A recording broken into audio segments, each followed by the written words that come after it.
تقریباً 1.5 سال سے یہ فیشن چلا ہوا ہے کہ معاذ اللہ سیدنا امیر معاویہ رضی اللہ تعالیٰ عنہ کی شان میں گستاخی کی جاتی ہے۔ مولا علی نے واری تیری نیند پر نماز، اور وہ بھی عصر سب سے جو اعلیٰ خطر کی ہے، صدیق بلکہ غار میں جاں ان کے دے چکے، اور حفظ جات و جان فروز غرر کی ہے۔ ممبر نور پر جلوہ افروز علماء کرام، مفتیان ذوی الاحترام، شعرائے اسلام، سنی جنتی برکاتی بھائیوں، بچوں، نوجوانوں، آج سرکار نور کا 120واں عرس مکمل ہو رہا ہے، یعنی سن 1155 میں ان کی ولادت ہوئی اور سن 1324 میں انہوں نے اس دنیا کو چھوڑ دیا۔ تو آپ لوگ 2-3 دن سے سن رہے ہیں کہ کیا تعلیمات تھی ان کی، کیا تعلیمات تھی صاحب البرکات کی۔ ان باتوں کو آپ توجہ سے سنا کریں اور اس کے اوپر عمل کرنے کی کوشش کرا کریں۔ میں کوئی تقریر نہیں کر رہا ہوں، میں تو اپنی اور ذاتی باتیں بتاتا ہوں آپ کو کہ علی گڑھ سے محنت کر کے ڈگری لینا تو آسان ہے، لیکن جو عقیدہ گھر سے لے کے گیا اسے بچانا بہت مشکل ہے۔ میں سن 71 میں گیا علی گڑھ، تو وہاں ہمارے ساتھ لڑکا رہتا تھا، وہ ان لوگوں کو اللہ کیا کی پولیس کہتا تھا۔ جمعرات ہمارے ہاسپٹل کا دن مقرر تھا، تو وہ آئی جمعرات کو، اگلی جمعرات تک وہاں ایک لکھ کے لگا دیا کہ تبلیغیز اینڈ ڈاگس اسٹرکٹلی پروہیبٹڈ، تبلیغی اور کتے سخت ان کو یہاں پر پابندی ہے۔ تو صاحب ہنگامہ بچ گیا، کیونکہ اس زمانے میں بڑے طاقت والے تھے۔ وہ آئی کہنے لگے کہ آپ نے ہمیں کتے جیسا کر دیا۔ میں تو یہی کل کہنے کتے آئی تھی کہ آپ نے ہمیں تبلیغیوں جیسا کر دیا۔ اگر اور تم پر میرے آقا کی عنایت نہ سہی، نجدیوں کلمہ پڑھانے کا بھی احسان کیا۔ جانو بل خوش و خلد سب تو مدینے پہنچے، تم نہیں چلتے رضا سارا تو سامان کیا۔ الحمدللہ رب العالمین، ہم نے کسی پارٹی سے پیسے نہیں کھائے، الحمدللہ سبحان الحمدللہ، اور ساری پارٹی والے ہمارے آتے ہیں اور ٹوٹے موڑوں پر ان کو بٹھاتے ہیں جس پہ ہم خود بیٹھتے ہیں۔ تو میں جو ایسری ہمارے بچے ہیں ان کو بھی میں نصیحت کرتا ہوں، میں نے رات کو بتایا تھا کہ 70 سال کا ہو چکا ہوں، لہٰذا مجھے نصیحت کرتا ہے کہ حق مل گیا ہے۔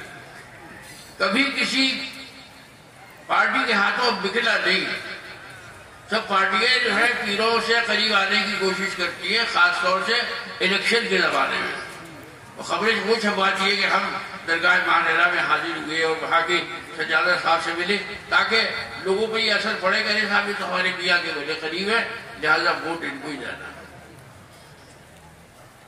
سیدنا ابو بکر صدیق رضی اللہ تعالیٰ عنہ کے بارے میں مفتی حنیف صاحب نے اور برادری عزیز نجیب حیدر صلی اللہ علیہ نے بہت وضاحت کے ساتھ بتایا۔ ایک یہ تقریباً 1.5 سال سے یہ فیشن چلا ہوا ہے کہ معاذ اللہ سیدنا امیر معاویہ رضی اللہ تعالیٰ عنہ کی شان میں گستاخی کی جاتی ہے۔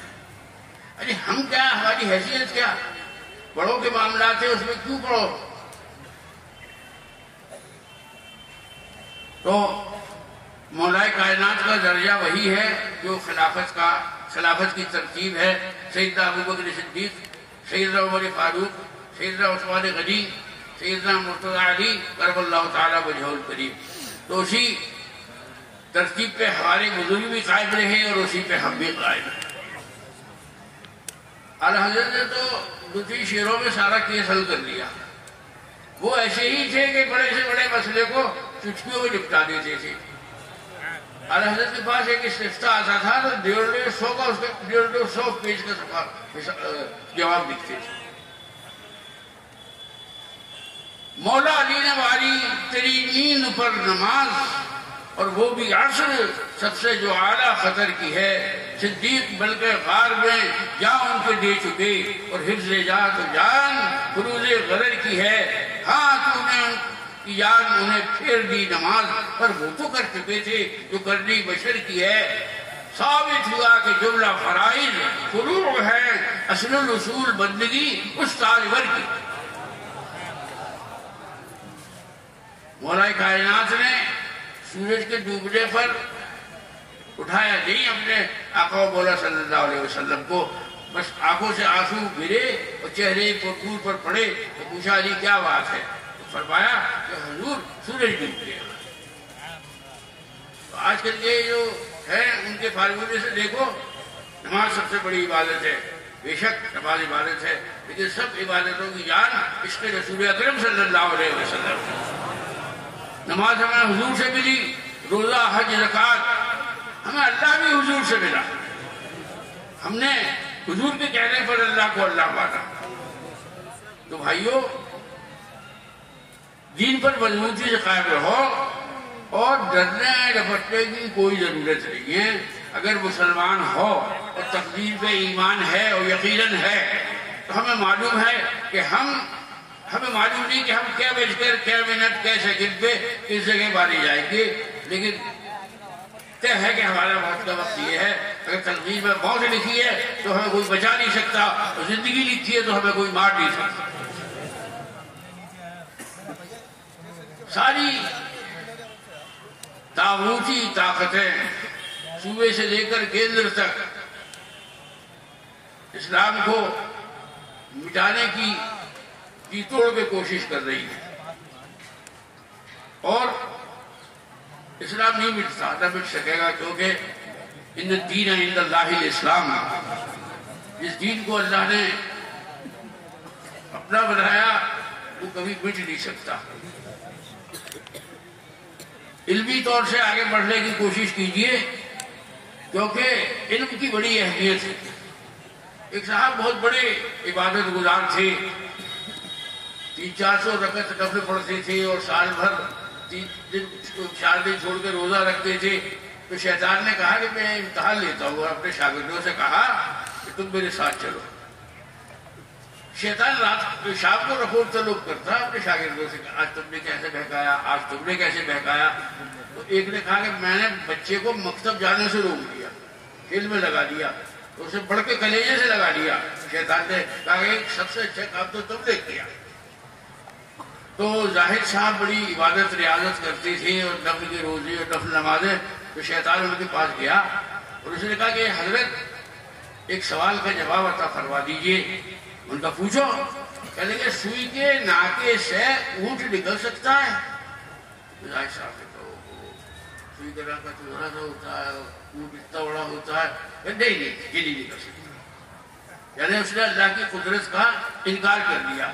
اب پہنچے ایک عالم صاحب کے پاس، اسے پوچھا سرکار کیا اونٹ کے سوئی کے ناکے سے اونٹ نکل سکتا ہے؟ تو انہوں نے 1 سیکنڈ کو سوچا، کہنے لگے کبس تو ایک اونٹ کی بات کرتا ہے، اس میں سے تو پوری کائنات نکل سکتی ہے، اللہ قادر ہے اس بات پر۔ تو علم کی بڑی اہمیت ہے۔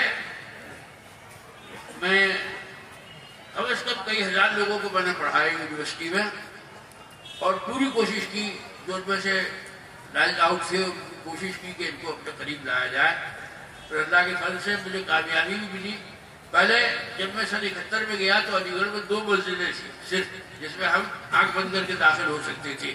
اس وقت الحمدللہ رب العالمین 106 منزلیں، 106 منزلیں ہیں، جس میں آپ آنکھ بند کر کے چلے جائیں، اس کے گیٹ سے ہی پتہ چل جاتا ہے کہ یہ ہماری منزل ہے۔ ہماری منزلوں میں لکھا ہوتا ہے نا یا رسول اللہ صلی اللہ علیہ وسلم۔ تو بھائی مسلک اعلی حضرت کے بارے میں بھی خوب سنا کیا گیا ہے، اور پھر ایک دفعہ یاد رکھیے کہ مسلک اعلی حضرت کیا ہے۔ تو لوگوں نے بڑی بڑی رسالے اور کتابیں لکھی، اور اگر مجھے فرصت مل جائے اور میری صحت ٹھیک رہے تو 800-900 پیج کی کتاب تو میں بھی لکھ سکتا ہوں الحمدللہ۔ مسلک اعلی حضرت ہے کیا؟ لیکن اس کو مختصر یہ سمجھیے کہ اللہ کے رسول سے ایسی محبت کرنا جو اللہ کی مرضی کے مطابق ہو، یہی مسلک اعلی حضرت ہے۔ ایک مولانا صاحب بڑا قابل دیکھیے یہ حقیقی واقعہ ہے یہ۔ تو انہوں نے تقریر میں کہا کہ قبر میں مسلک اعلی حضرت نہیں پوچھا جائے گا، بات مجھ تک آئی تو میرے کو ان سے جا کے کہہ دینا کہ تیسرا سوال ہے وہی تو مسلک اعلیٰ حضرت ہے. ہم آپ سب جانتے ہیں, سوال بھی جانتے ہیں, جواب بھی جانتے ہیں. تمہارا رب کون ہے, تمہارا دین کون ہے, اور اس شخص کے بارے میں تم کیا کہتے ہو. تو امتحان کا وقت ہوگا نا تو اس میں بتایا نہیں جائے گا کہ محمد رسول اللہ کے بارے میں کیا کہتے ہو, اس شخص کے بارے میں کیا کہتے ہو. ما تقول فی ھذا الرجل. تو یہ تیسرا سوال اور جواب بھی معلوم ہے, ہمارا رب اللہ ہے, ہمارا دین اسلام ہے. ہم تو تینوں کے جواب دے دیں گے انشاءاللہ انشاءاللہ. لیکن یہ پڑیں گے چکر میں نیکر سے ذرا نیچے صحبت باندھنے والے اور تختے سے ذرا اوپر کرتا پہننے والے یہ چکر میں پڑیں گے. ہائے ہائے ہم نے کبھی کوشش نہیں کی جاننے کی, ہائے ہائے. تو میں نے مولانا صاحب سے کہلوایا تیسرا سوال ہی مسلک اعلیٰ ہے. اچھا دنیاوی امتحان میں اگر ایک سوال کا جواب صحیح دے دیا تو چلو 3rd ڈویژن پاس ہو گئے, 2 جواب دے دیے تو 1st ڈویژن نمبر مل گئے, اور 3 جواب والے کو تو 100 نمبر مل گئے. لیکن یہ جو قبر کا امتحان ہوگا یہ 100 نمبر پہ ہی پاس ہوگا اس بات سے. یہ نہیں کہ 1 کا جواب دے دیا یا 2 کا جواب دے دیا. مسلک اعلیٰ حضرت پر مضبوطی سے قائم ہے, اور کچھ لوگوں کے چہرے بگڑ جاتے ہیں مسلک اعلیٰ حضرت کا نام سن کے. گجرات میں ایک صاحب نے اپنے لیٹرین کے باہر لکھوایا ہوا ہے بریلی. میں گجرات گیا تو مجھ سے لوگوں نے بتایا کہ صاحب فلاں سید صاحب نے ایسا لکھوایا ہے. میں نے کہا اس میں کوئی پرابلم کی بات نہیں ہے, اصل میں وہ قرآن قبض کی ان کو شکایت ہے, قرآن قبض کی شکایت ہے. جب دیکھتی بریلی فوراً خلاصہ ہو جاتا ہے کہ آپ کو گھبرانے کی ضرورت نہیں ہے. میرے عزیزوں, اللہ تعالیٰ صاحب سجادہ کو صحت و سلامتی کے ساتھ عمر طویل عطا فرمائے, اور جو ہمارے بھائی اتنی دور دور سے آئے ہیں, گاؤں سے آئے ہیں, قصبوں سے آئے ہیں, شہروں سے آئے ہیں, ہوائی جہاز سے آئے ہیں, ریل سے آئے ہیں, ٹیکسی سے آئے ہیں, یا اللہ ان سب پر اپنی رحمت کا خصوصی کرم فرما دے. اب میں فاتحہ کو عرض کرتا ہوں, پھر صلاۃ و سلام ہوگا, اور انشاءاللہ اس کے بعد زیارت کرائی جائے گی. تو آپ کے یہاں جو زیارت ہے اس کا پورا ڈاکومنٹری یعنی کاغذ پہ لکھا ہوا ثبوت موجود ہے. جو نارائن پاک ہے وہ حضرت بلال حبشی کے خاندان کے ایک شخص تھے, خواجہ جمال الدین. ان کو حکم ہوا کہ نارائن پاک مارے پہنچا دو. مولائے کائنات سیدنا مرتضیٰ علی کرم اللہ وجہ کریم کا جبہ مبارک ہے, سرکار غوث اعظم کی تسبیح کے دانے ہیں. ہمارے تمہارے امام سلسلہ شاہ برکت اللہ کی ٹوپی شریف ہے. اور جنگ خیبر کے دن مولائے کائنات کو کوئی رسی نہیں ملی گھوڑا باندھنے کو, تو انہوں نے پتھر کو ایسا مروڑا پتھر سے ریشم نکلنے لگا.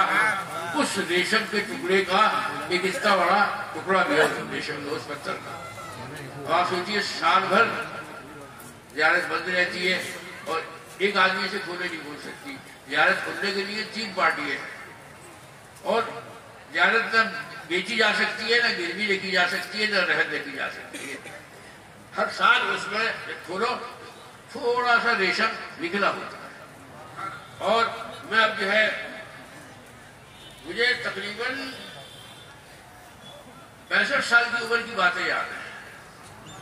جب میں 5 سال کا تھا تو میں دیکھ رہا ہوں کہ وہ پتھر اٹھتی کہیں اٹھتا ہے اور ریشم اس میں الگ سے نکل کے اس میں ڈبیا میں آ جاتا ہے. تو سب زیارتوں کی زیارت انشاءاللہ کرائی جائے گی. اور ایک بات میں بہت ادب سے کہنا چاہتا ہوں, بھائی لوگوں کی محبت اتنی ہے کہ میں کیا بتاؤں آپ کو. قریب اتنا ہی آؤ کہ دل سنبھل جائے, اب اس قدر بھی نہ چاہو کہ دم نکل جائے. میں مجبوراً اوپر بیٹھا ہوں کیونکہ میرے سیدھے گھٹنے کا آپریشن ہوا تھا, اور اب میں زندگی بھر پالتی بار کے نہیں بیٹھ سکتا, نہ تیار جیسی طریقہ پڑھنے کا وہ پڑھ سکتا ہوں. جب ہم لوگ یہاں سے جایا کریں تو چپکا مت کرو. اب اپنے درد سے پریشان, بیماری سے پریشان, پھر دھکے لگتے ہیں تو اس سے ڈر لگتا ہے کہ دوسرے کا بھی نہ کرانا پڑے. اعوذ باللہ من الشیطان الرجیم, بسم اللہ الرحمن